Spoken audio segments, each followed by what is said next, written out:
დეპრესია ძალიან გავრცელებულია და თითქმის არ არის ადამიანი, ვისაც ცხოვრებაში ერთხელ მაინც არ ქონია დეპრესია, ან დეპრესიული სიმპტომები მაინც. და დეპრესიის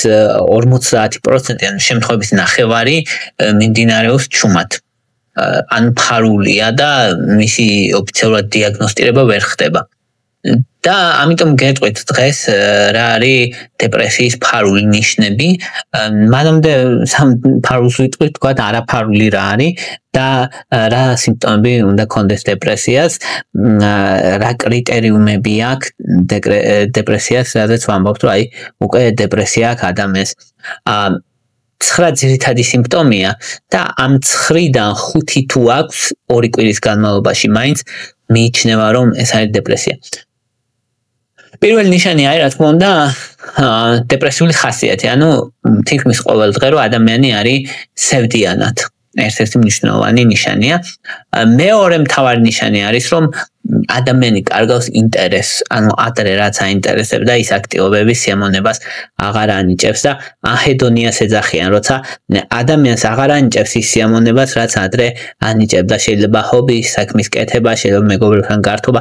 სხვა რამე შეიძლება იყოს. მესამე მნიშვნელოვანი ნიშანი არის წონაში კლება ან მატება, არ აქვს მნიშვნელობა. შეიძლება ზოგი ადამიანი იკლებს დეპრესიის დროს, ზოგი იმატებს. პირიქით, ორივე შემთხვევაში დაკავშირებულია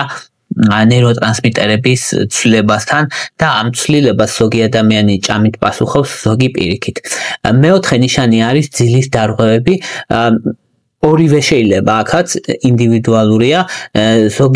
ადამიანს დეპრესიის დროს პირიქით ძალიან ეძინება და ზოგ ადამიანს პირიქით საერთოდ არ ეძინება დეპრესიის დროს და ინსომნია ემართებათ. ფსიქომოტორული აგზნება, აგიტაცია, ამ პირიქით შენელება. ზოგი ადამიანი დეპრესიის დროს აი სულ მოусვენად არის რაღაცნაირად ვერ ისვენებს და სულ რაღაც აი მუდმივი მოусვენობა, ღერვა გაზდებს ხოლმე თან. ზოგი ადამიანი პირიქით შენელებულია და აი შენელებული კადრივით მოქმედებს, ნელა მოძრაობს და ეგრევე თვალშისაცემია ხოლმე. მეექვსე ნიშანი არის დაღლილობა და ენერგიის დაკარგვა. მეშვიდე ნიშანი არის, როცა ადამიანს მუდმივად აქვს გრძნობა, რომ აი მე უღირსი ვარ, ან თავს იდანაშაულებს, ან გადაწყვეტილებას ვერ იღებს და მუდმივად ორჭოფულ მდგომარეობაშია.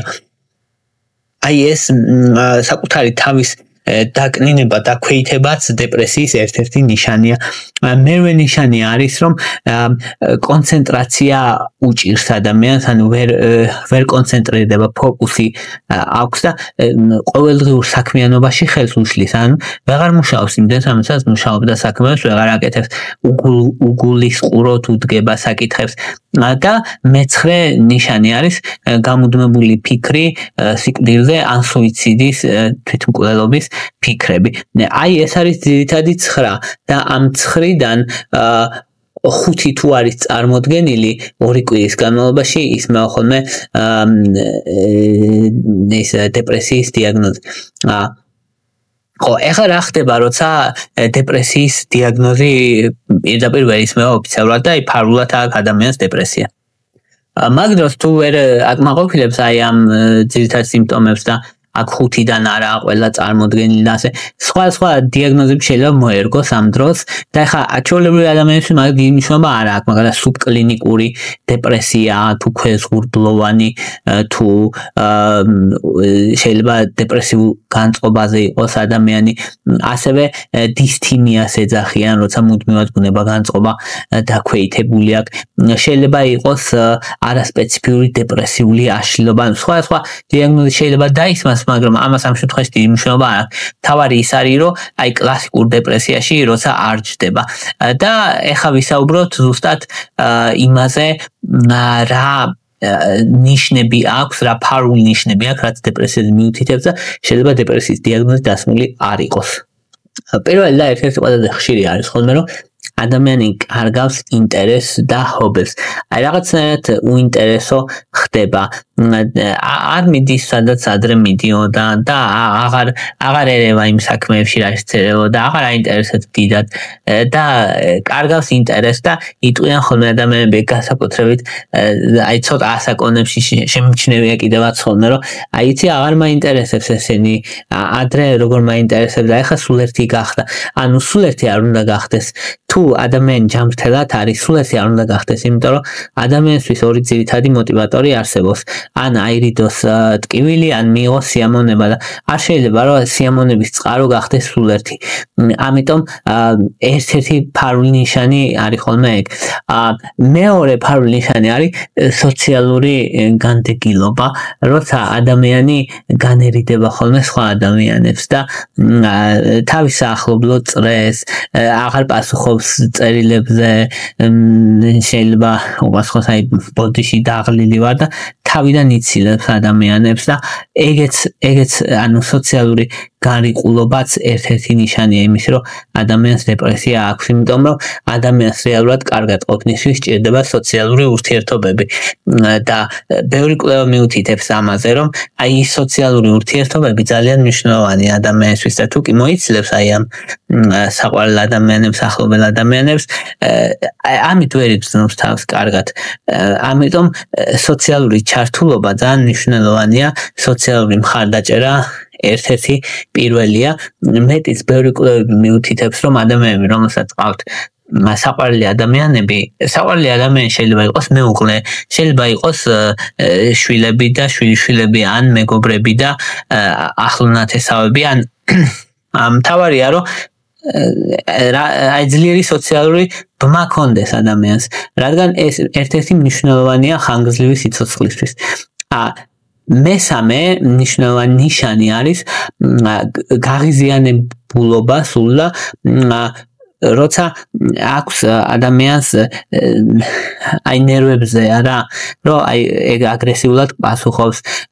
უცებ ბრაზდება და ხო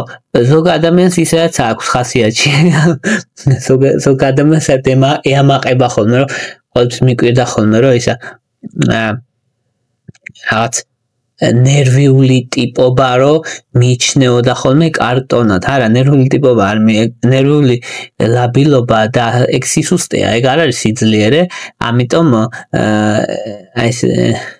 ნევროზატიპები რო არიან ეგ სისუსტეზე მიუთითებს თუ აი ადვილად ბრაზდება ადვილად ჩხუბობს ადვილად ხდება აგრესიული ეს ადამიანის სისუსტეა და არა სიძლიერე ან დეპრესიაზე მიუთითებს შეიძლება როცა ფარული დეპრესია ხოლმე ადამიანები უფრო გაღიზიანებულები ხდებიან ოღონდ ეს ადამიანი ასე არ იყო ეგ მნიშვნელოვანია ანუ ყოველთვის ეგრე კი არ იყო გაღიზიანებული არამედ ეხლა გახდა გაღიზიანებული მეოთხე მნიშვნელოვანი ნიშანი არის რომ ადამიანი სულ თავს გრძნობს დაღლილად და აი სულ დაღლილია სულ დივანზე წერს და ძინავს სამსახურის მერე სულ და ეგეც ერთ-ერთი მნიშვნელოვანი ნიშანია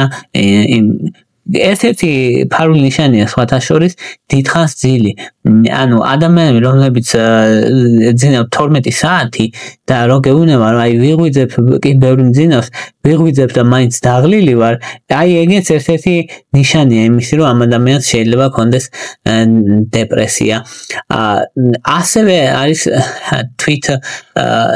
როცა თვით ზრუნვაზე უარს ამბობენ მეხუთე ნიშანი არის მაგალითად აი აღარ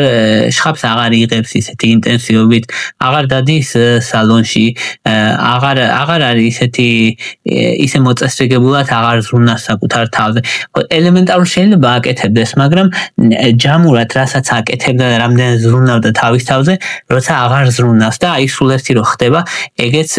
ნიშანია რომ ან საკუთარ თავის მიგდება ერთ-ერთი პირველია ხოლმე რითიც მე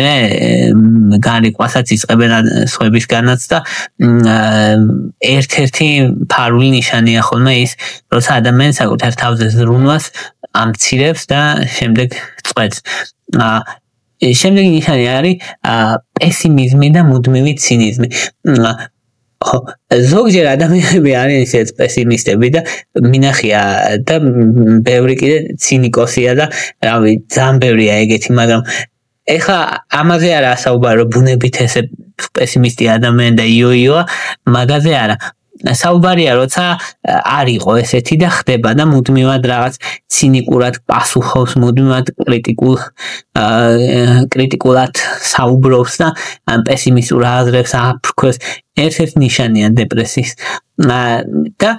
თუ ადამიანი ხდება მგრძნობიარე კიდე კრიტიკის მიმართ კრიტიკა არ უყვარს არავის. ეხლა ეგეც არის რომ ეგ არ უნდა დაგვერიოს იმაში რომ კრიტიკა ზოგადად არავის არ უყვარს და ბრაზობენ ხოლმე კრიტიკის საპასუხოდ, მაგრამ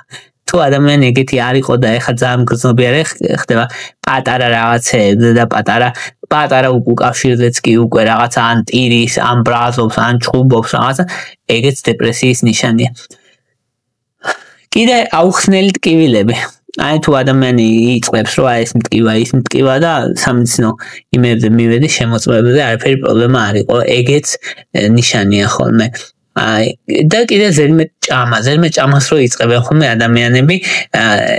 ემოციურ კვებას ზოგჯერ ადამიანებს რა თქმა უნდა ხა წონაში იმატებს ადამიანი და იკლებს ზოგი ეგ არ არის რაღაც დიდი გამონაკლისური შემთხვევა ბუნებრივია, მაგრამ ადამიანები რომელიც ემოციურად იკვებებიან და წონაში იმატებენ ხოლმე ერთ-ერთი ნიშანია იმისი რომ ამ ადამიანებს აქვთ დეპრესია. ასევე მოტივაციობაც ერთ-ერთი მნიშვნელოვანი დეპრესიის ნიშანია. მაგალითად აი უმოტივაციობა შეიძლება სამსახურში სახლის საქმეებში პროკრასტინაცია მუდმივად გადადებს რაც გასაკეთებელია იმას ეგ რეალურად დიდი პრობლემაა და ხშირია ძალიან მოტივაციის დაკარგვა ასევე როცა ადამიანი ხდება ჩუმი მაგალითად აი შეკრებებზე ადრე არ იყო ესე და ეხლა სულ ჩუმად არის არ აღელვებს დიდა და კი მოდის იღიმება კულტურის გამო მაგრამ მიდის და აღარ აღელვებს ის ურთიერთობები ეგეც აი ნებდება რა აი დანებებული ადამიანი ხდება ასევე ადამიანები როცა კარგავენ სქესობრივ სურვილს სექსის მიმართ ინტერესს ხო ნუ ეხლა ზოგი ადამიანი არის რომ ისეც არ უნდა სექსი მაგაზე არაა საუბარი თუ ეგეთი არ იყო და ეგეთი გახდა ერთ-ერთი ნიშანია ნუ ჰორმონული ცვლილებები და ნეიროტრანსმიტერების ცვლილებები დიდ როლს თამაშობს ლიბიდოზე და სქესობრივ სურვილზე და ეგეთი შეიძლება გახდეს თავისუფლად ადამიანი ასევე ადამიანები როცა ხუმრობას იწყებენ საკუთარ უარგისობაზე რომ აი როგორი აი მაგრამ ტვირთი ვარ ამბობს რაღაც აი ეს თვით დამაკნინებელ ხუმრობებს როცა იწყებენ ხოლმე ეგეც ერთ-ერთი ნიშანია ასაკოვან ადამიანებმა იციან ხოლმე უფრო და ერთ-ერთი ნიშანია იმისი რომ შეიძლება იყვნენ დეპრესიაში ასევე ეგეთი ადამიანები ვისაც ფარული დეპრესია აქვს კარგავენ განცდას მცირე სიამოვნებების ვერ სიამოვნებენ ყავის, გასეირნების, სიმღერების არ აინტერესებთ და კარგავენ იმედს, ან უიმედობაში არიან კიდე ასევე ზოგი ადამიანი იწყებს მოწევას ან ნარკოტიკების მიღებას ესეც შეიძლება დეპრესიის ერთ-ერთი ნიშანი იყოს და ასევე არის ხოლმე რომ ეძახიან ბედნიერების ნიღაბი მოირგო ანუ იღიმის სოციალურად იღიმის მაგრამ სახში მარტო რომ მიდის ტირის ანუ ეგეც დეპრესიის ნიშანი ანუ ნორმაში ადამიანი სამსახურში არ უნდა იცინოდეს და სახლში არ უნდა ტიროდეს ანუ ეგ არ არის ნორმა გასაგებია რომ ყველას გვაქვს მომენტები როცა ძიმე მომენტი და ამაზე არაა საუბარია იმაზე რომ ანუ აი ის სხვების დასანახად იცინის და სახლში რომ მოდის იმდენად ძალიან ცუდად ეგ ძალიან დიდი პრობლემაა ხო აი ესენია ძირითადად რითიც შეიძლება რომ ამოვიცნოთ ფარული დეპრესია. დეპრესიის მკურნალობა შეიძლება ფსიქოთერაპიები თვითონაც შესაძლებელია რომ ადამიანმა დაამარცხოს გაცნობიერებით ბევრი რამის დეპრესია. ასევე ანტიდეპრესანტები მკურნალობა გააჩნია დეპრესიის ფორმას, გააჩნია მიზეზებს. ფიზიკური აქტივობა ძალიან მნიშვნელოვანია, სტრესის მართვა ძალიან მნიშვნელოვანია. მოკლედ დღევანდელობაში დეპრესია დაძლევადია, რაც ძალიან კაია. მთავარია რომ დეპრესიის დროულად შემჩნევა ვისწავლოთ. თუ მოგწონთ ჩემი ვიდეოები და გინდათ დონაციები, შეგიძლიათ გააკეთოთ აღწერაში მაქვს ანგარიშის ნომრები, ასევე ვისაც გინდათ დონაციას პლუს ჩემთან ინდივიდუალური კონტაქტი, ესეთ შემთხვევაში შეგიძლიათ პატრეონზე გამომიწევოთ, პატრეონის ლინკიც აღწერაში მიდევს, ვიდეოს აღწერაში. ვისაც უბრალოდ გინდათ მხარდაჭერის გამოხატვა, შეგიძლიათ დაალაიქოთ, დააშეაროთ და კომენტაროთ ნებისმიერი აქტივობა წაადგება არხს. YouTube-ისთვის ეს არის მნიშვნელოვანი, YouTube-ის ალგორითმისთვის, რომ მეტ ადამიანს აჩვენოს. მადლობა რომ მისმენთ, მადლობა რომ გაინტერესებთ.